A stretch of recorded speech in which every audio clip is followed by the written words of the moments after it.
এই কথাগুলো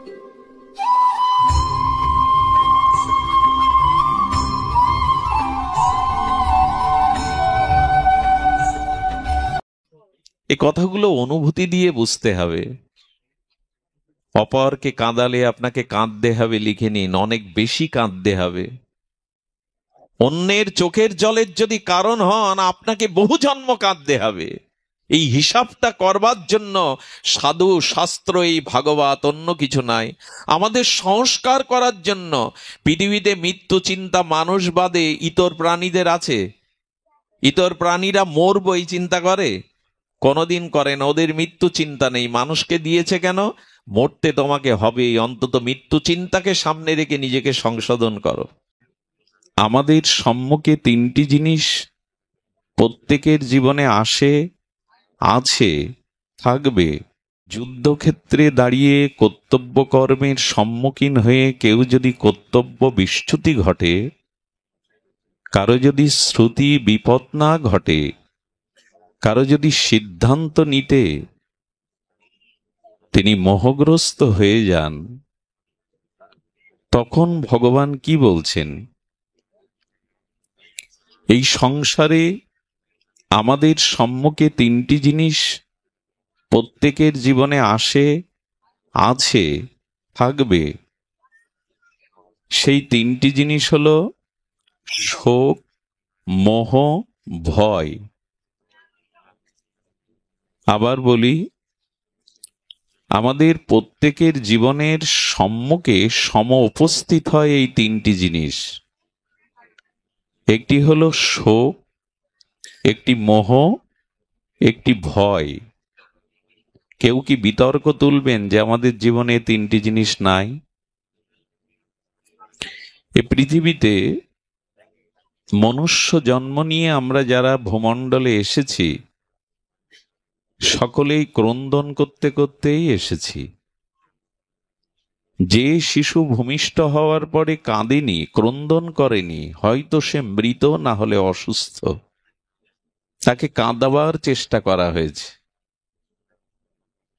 কারণ আমাদের জীবনে শোক আছে। শোকটা ভূমিষ্ঠ হওয়ার পরে শুরু হয়নি। যখন মাতৃগর্ভে আমার অবস্থান, সেখানে সেই মলমূত্রের দুয়ারে ওই ছোট্ট মায়ের দূষিত জলাশয়ের মধ্যে অসংখ্য কৃমিকীটের দংশনের দুঃখটা সেখান থেকেই পাচ্ছি আমি। দুঃখ সকলের জীবনে আছে। একরকম না হলে দুঃখের বিচিত্রতা, বৈচিত্র্যতা, ভিন্নতা থাকলেও দুঃখ একরকম নয়। সকলের দুঃখ একরকম নয়, কিন্তু দুঃখ সকলকে পেতে হয়। দুঃখের সম্মুখে আমাদের উপস্থিত হতেই হয়। এই জন্য দুঃখটা আমাদের জীবনে আছে। বিষাদ আছে, অশ্রু আছে, কান্না আছে, বেদনা আছে।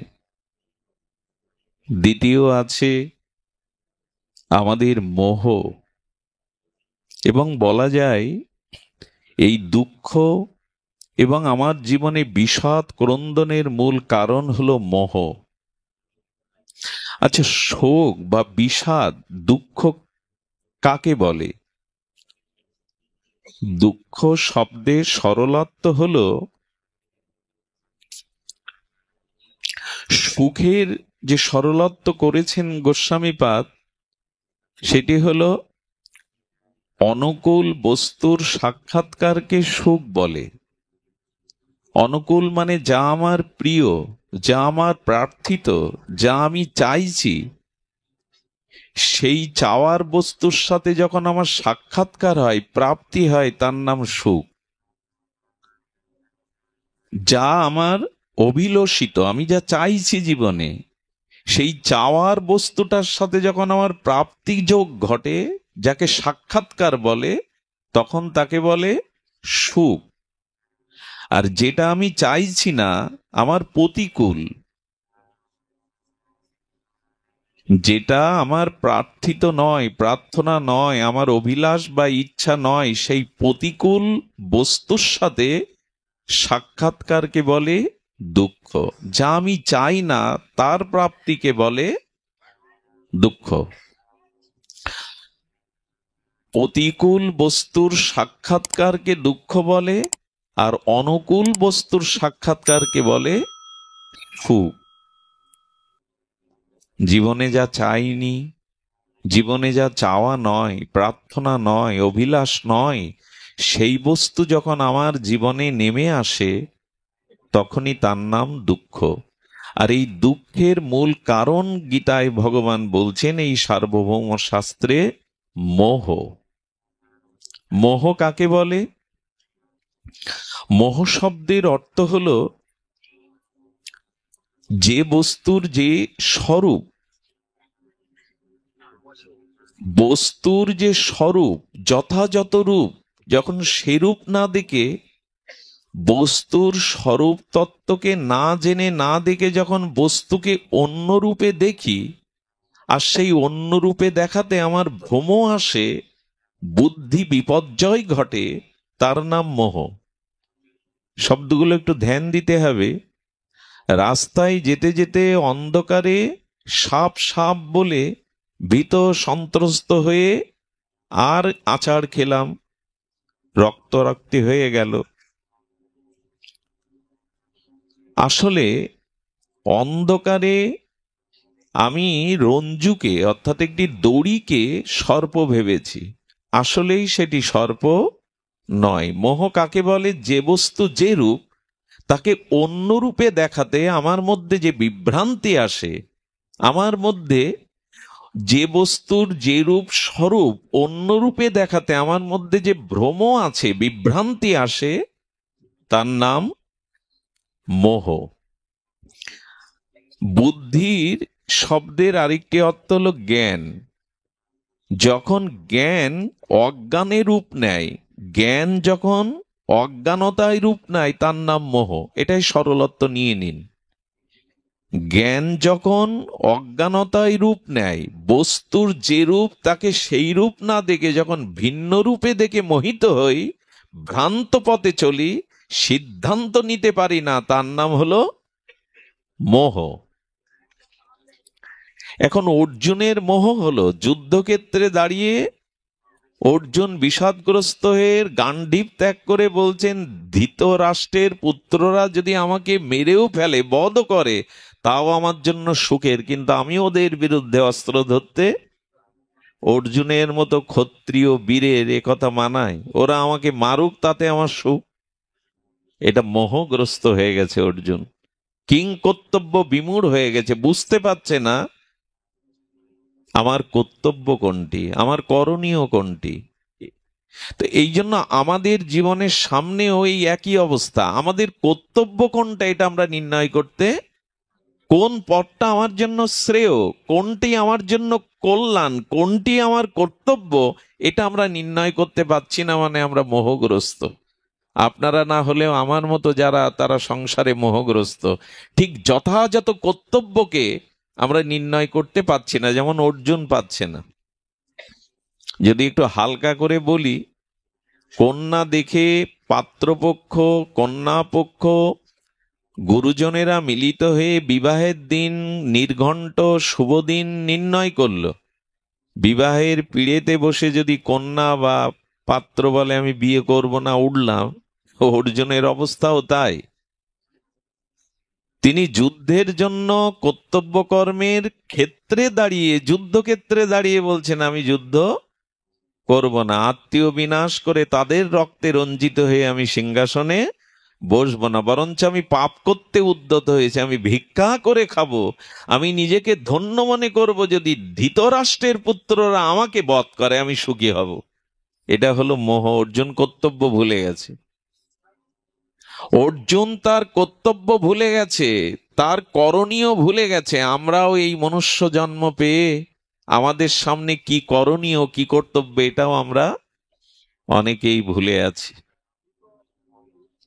জীবনটাও তো একটা যুদ্ধ, সংসারটাও তো একটা কুরুক্ষেত্র। এখন এই আর মোহগ্রস্ত ব্যক্তির লক্ষণ দেখুন, যিনি সাপ রঞ্জুতে সর্পভ্রম হয়ে দৌড় দিলেন, সামনে একজন বলছে দৌড়াচ্ছ কেন? বলে ওইখানে সাপ পড়ে আছে বিষধর। বললেন আমার কাছে আলো আছে, আমি জানি ওটা সাপ না, ওটা রঞ্জু। তখন এই মোহগ্রস্ত ব্যক্তি কি বলে জানেন? চোখ একা তোমার আছে, আমার নেই। যে ব্যক্তি আলোক দ্বারা দেখেছে ওটা রঞ্জু, ওটা সাপ না, সে ব্যক্তি যদি মোহগ্রস্ত ব্যক্তিকে এও বলে যে আমি দেখে এসছি আলো জ্বালিয়ে, ওটা সর্প নয়, ওটা রঞ্জু, দড়ি, কি বলে জানেন মোহগ্রস্ত ব্যক্তি? চোখ তোমার আছে, আমার নেই না, আমি ভুল দেখলাম। আসলে তুমি হিংসুক, আমার ক্ষতি করবে বলে ওটা দড়ি ভেবে ওখানে পাঠাচ্ছ যাতে সবল মারে। তো মোহগ্রস্ত ব্যক্তিকে উপদেশ দিতে যাবেন, জ্ঞান দিতে যাবেন, ঠিক মোহগ্রস্ত ব্যক্তি ওই কথা বলবে যে না তুমি ভুল বলছো। শ্রীকৃষ্ণের এক বাক্যেই যদি অর্জুন মেনে নিত, 700 শ্লোক গীতা সৃষ্টির প্রয়োজন হতো? প্রয়োজন হতো না।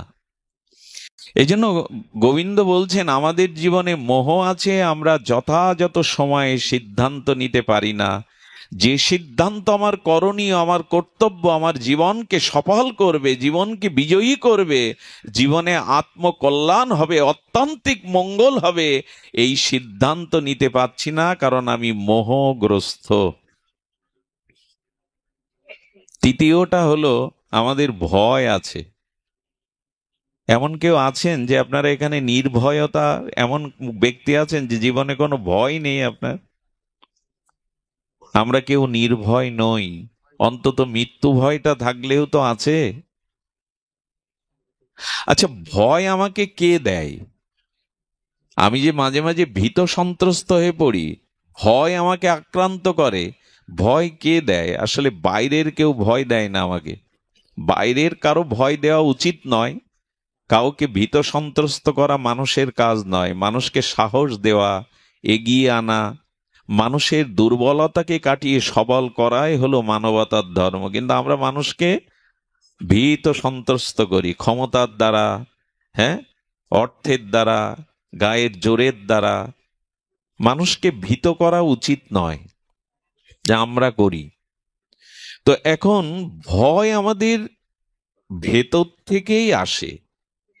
বাইরে কে ভয় দেয় আমি জানি না, ভীত সন্ত্রস্ত করে জানি না, তবে আমরা ভয়টা পাই ভেতর থেকে। কেন ভয় পাই জানেন? ভয় পাই এই জন্য, আমাদের ভয়ের কারণ হলো আগামীতে আমি যা পেয়েছি, আমার যা আছে, আগামীতে থাকবে না। এই রূপ থাকবে না, যৌবন থাকবে না, এই অর্থ থাকবে কিনা। ভয় হলো ভবিষ্যতের। বর্তমানের জন্য খুব ভয় না, ভবিষ্যতের। এই অর্থ আগামীতে থাকবে তো আমার? এই ছেলে মেয়ে আমার আনুগত্য নেবে তো? শরীরটা মৃত্যু পর্যন্ত দুরারোগ্য ব্যাধিতে আক্রান্ত হবে না তো? আমি যে পাঠক, আমি যে বক্তা, আমি যে সম্মানী ব্যক্তি, আমার সম্মানটা চিরদিন থাকবে তো? এই অনাগত ভবিষ্যতে যা আছে তা থাকবে কিনা, এই ভয়টাই বেশি ভীত করে আমাদের। বাইরের শত্রু কতটা আমাদের ভয় দেয় জানি না, কিন্তু ভেতরে অনাগত ভবিষ্যতে আমার যা কিছু আছে থাকবে কিনা, এই বাড়ি গাড়ি সম্পত্তি যৌবন শরীর, এই ভয়টা আমাদের বেশি। দয়া করে একটা জিনিস মেনে নিন, তাহলে ভয় কম হবে। সেটা হলো এই সংসার পরিবর্তনশীল। এই সংসারে কখনো কোনো বস্তু স্থায়ী, ভালো করে শুনুন, এই সংসারে কোনো বস্তু নিত্য নয়, অনিত্য। অনিত্য কাকে বলে? আজকে যেটা আছে আগামীতে সেটা থাকবে না বা অন্য রূপ নেবে, এরই নাম অনিত্য। টিকে থাকবে না যে বস্তু। তো অনিত্য পরিবর্তনশীল যা, এই জগতে নিত্য অপরিবর্তিত বস্তু এক আত্মা ছাড়া, ভগবান ছাড়া জগতের কোনো পদার্থ, কোনো ব্যক্তি, কোনো বস্তু নিত্য নয়, পরিবর্তনশীল। এই পরিবর্তনকে না মেনে নেওয়ার কারণেই ভয় হয়। যৌবনটা চলে যাচ্ছে, থাকলো না। সন্তানাদি আমার মনোগত থাকবে কিনা, সম্পত্তি থাকবে কিনা, শরীরটা থাকবে কিনা। আরে তুমি তো জেনেই আছো জগতে কোনো বস্তু স্থায়ী নয়, জগতে কোনো বস্তু অপরিবর্তিত নয়। সবকিছু পরিবর্তন হবে, সবকিছু ধ্বংস হবে, সবকিছু অনিত্য। যদি জেনেই থাকো তো এই চিন্তায় ভয় ভীত হচ্ছ কেন? থাকবে না তো কিছু, সবকিছুই তো পরিবর্তন হবে। এই মেনে না নেওয়ার দরুন ভয়টা বেশি আসে। মরে যাবো না তো তাড়াতাড়ি, এই যে ভয়, এই তিনটি তত্ত্ব আমাদের প্রত্যেকের জীবনে আছে। কি কি যদি আর একবার বলি, আপনার একটু ধ্যান দিন। সেটি হলো শোক আছে, মোহ আছে, ভয় আছে। আছে কিনা, স্বীকার করি কিনা আমরা? এবং এই তিনটি বস্তুর সাথেই আমাদের বসবাস, নিত্য নিরন্তর এর সম্মুখীন আমরা হই কিনা। এখন আজকের আলোচনার বিষয় এই তিনটি জিনিসকে কিভাবে জয় করা যায়। দুঃখকে, মোহকে এবং ভয়কে কি করে জয় করা যায় জীবনে, সেই মন্ত্রই আমরা শ্রী ভগবানের দিব্য বাণীর আলোকে, মহাজনের ভজন অনুভূতি মহামন্ত্রের দ্বারা জানতে চেষ্টা করব। এই তিনটি জিনিস জয় করা যায়। মোহগ্রস্ত অর্জুনকে গীতার বাণী শুনিয়ে গোবিন্দ কি প্রশ্ন করলেন? গীতার এই সার্বভৌম শ্রী ভগবানের হৃদয় থেকে শত উৎসারিত সারাৎসার উৎসার এই বাণী অর্জুনকে শোনানোর পরে মোহগ্রস্ত, কম্পিত, ভীতসন্ত্রস্ত, অশ্রু সজল, কর্তব্য বিমুখ মোহগ্রস্ত অর্জুনকে গোবিন্দ প্রশ্ন করছেন। কি প্রশ্ন করছেন? কশ্চিৎ দেতং শ্রুতং পাত্ত তয়েকা গৃহ না চেতসা। ধ্যান দিন, শব্দগুলো বড় মার্মিক। হে অর্জুন, হে অর্জুন, আমি তোমাকে যে এই চিন্ময় দিব্য বাণী শোনালাম, তুমি একাগ্রচিত্ত শুনেছ তো? তোমার মোহ দূর হয়েছে তো? ভগবান প্রশ্ন করছেন। অর্জুন কি বললেন উত্তরে? নষ্ট মহস্মৃতি লব্ধা। এই দেখুন কি অপূর্ব উত্তর দিচ্ছেন। অর্জুন বললেন, হ্যাঁ কৃষ্ণ, হে যাদব, হে সখে, হে মধুসূদন, হে অনাদিরাদি সর্বকারণের কারণ, হে অচিন্তনীয়, হে প্রভু, আপনার দিব্য বাণীতে আমার মোহ দূর হয়েছে এবং আমি লব্ধা স্মৃতি, আমার হারানো স্মৃতিকে আমি ফিরে পেয়েছি। তার মানে ভগবানের বাণীর মধ্যে এমন কিছু দিব্য চেতনা আছে যা শ্রবণ করলে আমাদের মোহ, ভয়, শোক দূর হতে পারে। আপনাদের প্রশ্ন জাগছে না মনে? মঙ্গলজি, আমরা অনেক দিন থেকেই সাধুমুখে হরিকথা শুনছি, পালা কীর্তন শুনছি, নামযজ্ঞ শুনছি, কবিগান শুনছি, ভগবানের বাণী তো শুনছি, কিন্তু আমাদের এই তিনটে ব্যাধি তো গেল না। প্রশ্ন আসবে না এখন যে ভগবানের দিব্য বাণী শুনে যদি তৃতীয় পাণ্ডব অর্জুনের মোহ দূর হয়, শোক দূর হয়, আমাদের কেন হচ্ছে না? এই প্রশ্ন এখন সামনে আসবে। আমি যাদের দেখছি মুখগুলো অনেকের চেনা, আপনারা এক দুই দিন না, বহুদিন ধরে হরিকথা শুনছেন, ভাগবতে যাচ্ছেন, দীক্ষাও নিয়েছেন, তীর্থ পর্যটনও করেন, দান ধ্যান বিন্দু আকারেও করেন, অল্প করেও করেন, কিন্তু মোহ, শোক, তাপ যাচ্ছে না কেন? এই প্রশ্নের উত্তর এখন আমাদের নিতে হবে। মায়েদের ঘুম আসছে না তো? ঘুম এনো না, জেগে থাকো। যেখানে ভাগবত হয় ও যেখানে দুজন রানী আসে। কয়জন? দুজন রানী আসে। আর আমার পাঠ তো একটু দেরিতেই হয়, বিষয়ী হতভাগা আসতে বিলম্ব হয়ে যায়। দুজন আসে, এক ভাগবত পাঠ হলে রাধা রানী আসে, আর আসে মায়া রানী। মায়া রানী এসে দেখে কারা ভগবানের কথা শুনছে না, অলস নিদ্রা, চঞ্চল মন, বহির্মুখ মন, তাদের ঘাড়ে গিয়ে মায়া রানী রাধারানীর কৃপা হতে, ভগবত কৃপা হতে বঞ্চিত করে দেয়, তাদের দিকে টেনে নেয়। আর রাধারানীও এখানে আসেন, এসে দেখেন কারা রাত জেগে মাটিতে বসে হৃদয় দুয়ার খুলে পিপাসাক্ত হয়ে, উৎকণ্ঠা ব্যাকুল হয়ে আমার গুণগাতা আমার প্রভুর নাম রূপ লীলা কথা শুনছে। রাধারানী তার হৃদয়ে বসে যান, যে আজ থেকে আমি তোমার হৃদয়ে বসলাম। এখন কাকে হৃদয়ে নেবেন এটা আপনাদের বিষয়। মায়া দ্বারা, ঘুমের দ্বারা, অলসতার দ্বারা আপনারা মায়া রানীকে নিতে চান নিন, না হলে রাধা রানীকে নিন। তো যখন এসছেন কর্ম ফেলে, গৃহ ফেলে, আত্মীয় স্বজন ফেলে, খাওয়া দাওয়া ছেড়ে, বিনোদন ছেড়ে যখন এই ধুলাতে এসে বসতেন, তখন আজ মায়াকে নয় রাধারানীকে হৃদয়ে নিন। সেটা নিতে গেলে কেন হচ্ছে না পাঠ শুনে আমাদের মোহদূর? অর্জুন গীতা শুনেছিলেন একবার, আমরা কয়বার? সংখ্যা বলতে পারবেন যে আজ পর্যন্ত গীতা কতবার পড়েছেন, কতবার শুনেছেন?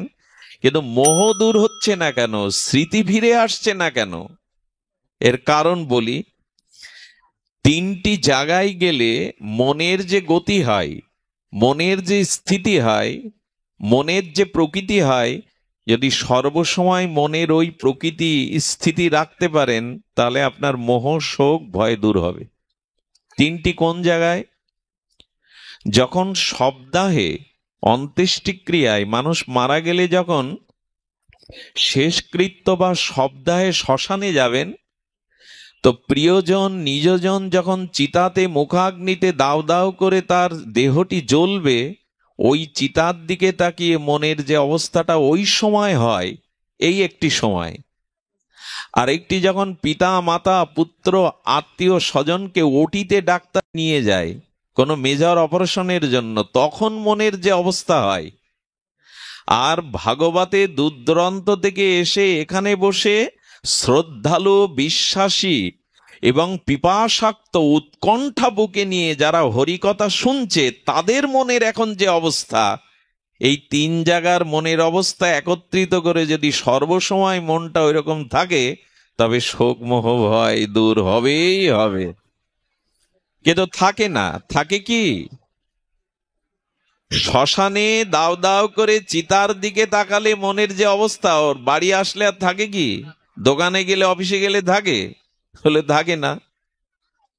আচ্ছা, যখন ওটিতে নিয়ে যায় পিতামাতা আত্মীয় স্বজনকে, ডাক্তার ওটিতে নিয়ে যায়, ঈশ্বরকে ডাকুন, সব তার হাতে এরকম সংকেত দেয়, তখন আপনার যে মনের অবস্থা হয়, এই অবস্থা থাকে তো? সব সময় থাকে না। আরে এখন যারা হরিকথা শুনছেন, অলসতা ত্যাগ করে আর হরিকথা মুখী হয়ে আনন্দ আস্বাদন করছেন, এখন আমাদের মনের যে, এখন মনে সংসার নেই, দুশ্চিন্তা নেই, কামের চিন্তা নেই, ব্যবসা বাণিজ্যের চিন্তা নেই, এখন মনের যে স্থিতি, এই স্থিতিটা যদি সবসময় বিরাজ করে, তবে জানবেন আপনি এপার পার হয়ে গেলেন, এ ভব সংসার পার হয়ে গেলেন। থাকে না কেন? রাখতে পারি না কেন? গোবিন্দ তো বারবার বলেছেন, মনটা আমাকে দাও, মনমনা ভব। সময়ের মূল্যায়ন করো, কোনো সময় অসৎ চিন্তা করো না, কোনো সময় পরের ক্ষতির চিন্তা। এসব কথা কে না জানে? এখানে ছোট বাচ্চাও জানে এসব কথা। কিন্তু আমাদের মনের স্থিতি থাকে না কেন, সেটাও শুনুন।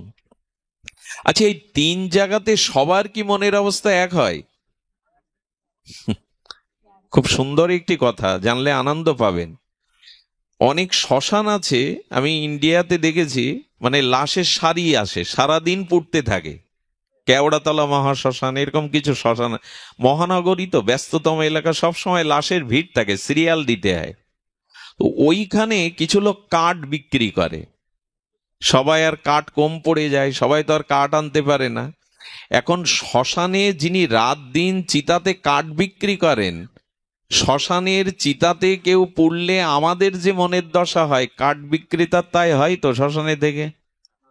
বরঞ্চ উল্টো হয়, লাশ কত আসবে আর আমার কাঠ কত। তাহলে শ্মশানের চিতা দেখে একজনের মনের স্থিতি হচ্ছে, কিন্তু আর একজনের হচ্ছে না। আচ্ছা, ডাক্তারের অটিতে রুগীকে নিয়ে গেলে আমার মনের যে অবস্থাটা হয়, ডাক্তারের হয়তো ওইটা মরল কি বাঁচলো, যা হলো, উনি তো কর্তব্য করতে গেছেন, ওনার কি ওই মায়া মনের স্থিতি হয়? একই ক্ষেত্রে একই অবস্থায় দুইজনের দুটো মনের অবস্থা। আর ভাগবতে এলেও কি সবার মনের উত্তম শ্রোতার মতো দশা হয়? তার মানে এই জায়গাগুলো পেয়েও আমরা মঙ্গল ঘরে তুলতে, ফসল ঘরে তুলতে পারি না। এই জন্য অনুরোধ করব, মনের গতিটাকে ফিরান। এই পৃথিবীতে আপনার শত্রু কেউ নেই, আপনার পতনের কারণ অন্য কেউ না, আপনার মনই আপনার উদ্ধারের কারণ, পতনের কারণ। আপনার মন আপনাকে মুক্ত করতে পারে, আবার বন্ধন করতে পারে। এই জন্য মনের গতিটাকে ফেরানোর বাণী গীতায় বারবার বলা হয়েছে। মৎচিত্ত মদ্গত প্রাণা এবং মনমনা ভব, গোবিন্দ বলছেন মনের গতিটা ফিরাও, এটা এমনি এমনি ফিরবে না, এটা ফিরবে ভগবত চেতনার দ্বারা। দেখুন, আমি শোকটাকে দিয়ে শুরু করি। শোক কাকে বলেছিলাম?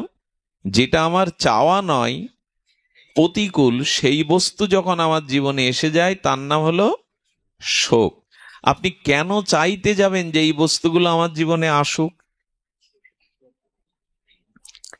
যখনই আপনি এই চাওয়ার সংখ্যা বাড়াবেন আর না পাবেন, তখনই আপনার জীবনে দুঃখ আসবে। গোবিন্দ বললেন, হাজারটা চাইতে গিয়ে দুঃখকে ডেকে আনো না, একটিকে চাও, একজনকে চাও, যাকে পেলে সব পাওয়া হবে। সংসারের কিছু না চেয়ে আমাকে চাও, আমার চরণকে চাও, ভক্তিকে চাও, তাহলে সব জুটবে। বহু কিছু চাইতে গেলেই পাবে না, কারণ তোমার কর্মফলে যা আছে তুমি তাই পাবে। এ জগতে সবাই সবকিছু আশা করলেও পায় না। তো এই জন্য ভগবান বলছেন আমাকে চাও, সব পাবে। যদি আমাকে না চাও তাহলে দুঃখ তোমার জীবন থেকে। তার একটা কারণ বলি। আচ্ছা, এখন তো রাত্রি, তাই না বাবা? এখন যদি ঘটনাক্রমে অলৌকিকভাবে হবে না, তবু যদি হয়, যদি ধরে নি 100টা পূর্ণ চাঁদ ওঠে আকাশে, কয়টা হবে না? কখনো স্বপ্নেও হবে না, কিন্তু যদি ধরে নি 100টা চন্দ্রের উদয় হয়, পূর্ণিমার চাঁদ, আর পৃথিবীর সমস্ত জঙ্গলগুলোতে আগুন লাগিয়ে দিন, বড় বড় পর্বতগুলোতেও আগুন জ্বালিয়ে দিন, এত কিছুর পরেও একে রাত বলবেন না দিন বলবেন? কথা বলতে হবে আপনাদের। দিনের সংজ্ঞা বলা যাবে তো? 100টা চাঁদ উঠলে, সমস্ত পর্বতগুলোতে আগুন জ্বালিয়ে দিলে, বৈদ্যুতিক বাল্ব যত আছে পৃথিবীতে আগুন জ্বালিয়ে দিলে, তার সংজ্ঞা দিন হবে না রাত হবে? অন্ধকার পুরোপুরি যাবে? যাবে না। ঠিক তেমনি যতদিন ভগবত চরণে আপনি শরণ না নিবেন, যতদিন ভগবানকে মনে প্রাণে না চাইবেন, ভগবত চরণে আপনার শুদ্ধ নিষ্কপট, কপটতা নয়, লোক দেখানো নয়, শুদ্ধ প্রেম ভক্তি না হবে, ততদিন আপনার জীবন থেকে শোক মোহ দুঃখ যেতেই পারে না। লিখে নিন, হৃদয়ে লিখে নিন এটা। আচ্ছা, 100টা চাঁদের দরকার নাই, সমস্ত পর্বতে আগুন জ্বালাবার দরকার নাই, পৃথিবীতে সমস্ত বৈদ্যুতিক আলো জ্বালার দরকার নেই, ভোরে সূর্য উঠুক, কি হবে তাতে? রাত আর থাকবে? পোকামাকড় আর থাকবে? রাতেই তো পোকামাকড়ের সংখ্যা বাইরে প্রকাশ হয়, সূর্য উঠলে আর নাই। আমার বলবার ইচ্ছা হলো, সূর্য উদয় হলেই কেবল দিন হয়। রাতে যতই চন্দ্র উঠুক, শত শত আগুন জ্বালান পর্বতে, শত বৈদ্যুতিক বাল্ব জ্বালান, ওটা রাতই বলবে, আধারই থাকবে। সূর্য উদয় না পর্যন্ত দিনের শুরু। তো যতদিন ভগবত চরণে প্রেম ভক্তি না হবে, গোবিন্দকে না চাইবেন, ভগবত চরণে আশ্রয় না নিবেন, ততদিন শোকমোহ ভয় যেতেই পারে না। এটাই সিদ্ধান্ত, এটাই সিদ্ধান্ত। এই জন্য ভগবানকেই চান, হৃদয়ে তার স্মৃতিকে বুকে নিয়ে জাগিয়ে রাখুন। শিশু তো কাঁদবেই, ক্ষুধার্ত শিশু, কিন্তু ক্ষুধার্ত দুগ্ধপোষ্য শিশু যখন মায়ের কোলে মায়ের স্তন একবার মুখে পান করতে থাকে, শিশুর আর ভয় থাকে? অন্য মায়ের কোলে উঠলে তার কান্না থামবে না, কিন্তু যখনই সে মায়ের কোলে এলো, তখনই তার ক্রন্দন থেমে গেল। যতদিন ভগবত চরণে আশ্রয় না হচ্ছে, যতদিন শ্রী ভগবত চরণে আমাদের সমর্পণ না আসছে, ততদিন আমাদের জীবনে দুঃখ, শোক, ভয়, মোহ যাবে না। এই জন্য পদকর্তা বলে দিয়েছেন, ভজ হরে মন শ্রীনন্দের নন্দন, অভয় চরণার বিন্দরে। অভয় চরণার বিন্দের শরণ নিন। আর আমাদের হরিপুরুষ বন্ধু সুন্দর বলে দিয়েছেন, ওরে তোদের ভয় নাই, আমি তোদের জন্য আছি। তোদের ভয় নাই, আমি তোদের জন্য আছি। কত বড় ভরসার মা ভই, অর্জুন ভয় নাই, যুদ্ধ করো। অর্জুন তুমি পরাজিত হবে না। কৃষ্ণ কথা কেন বলছেন ভগবান? তোমার ভিতরে দৈবী গুণাবলী আছে, তুমি আসরিক গুণ নিয়ে জন্মাওনি। এই দেখুন, পতনের কারণ এবং বিজয়ের কারণ। অর্জুনকে কি বলছেন গোবিন্দ? তুমি কি গুণের অধিকারী? আমাদের সম্পদ দুটি বাবা। আমাদের সম্পদ কয়টি? দুটি। একটা আসরিক সম্পদ, একটি দৈবী সম্পদ। অর্জুন দৈবী সম্পদের অধিকারী। গোবিন্দ স্মরণ করিয়ে দিচ্ছেন, তোমার মাতা কুন্তী মহা তপস্বিনী, মহাসাধিকা, মহাসতীসাধ্যী শিরোমণি। আর কুন্তির গর্ভে তুমি এসেছো, তপস্যার দ্বারা এসেছো। তোমার পিতা পাণ্ডু, এই জন্য তোমার ভিতরে দৈবী সম্পদ আছে অর্জুন। যাদের ভিতরে পূর্ব জন্মের দৈবী সম্পদ আছে, তারা কখনো পতন হতে পারে না, তারা কখনো শেষ হতে পারে না। জগতের ক্ষমতা নেই তাদের নিঃশেষ করার। কিন্তু যাদের মধ্যে আসরিক সম্পদ আছে, দুর্যোধনের মতো, কর্ণের মতো, তাদের পতন ঠেকানো কারো পক্ষে সম্ভব নয়।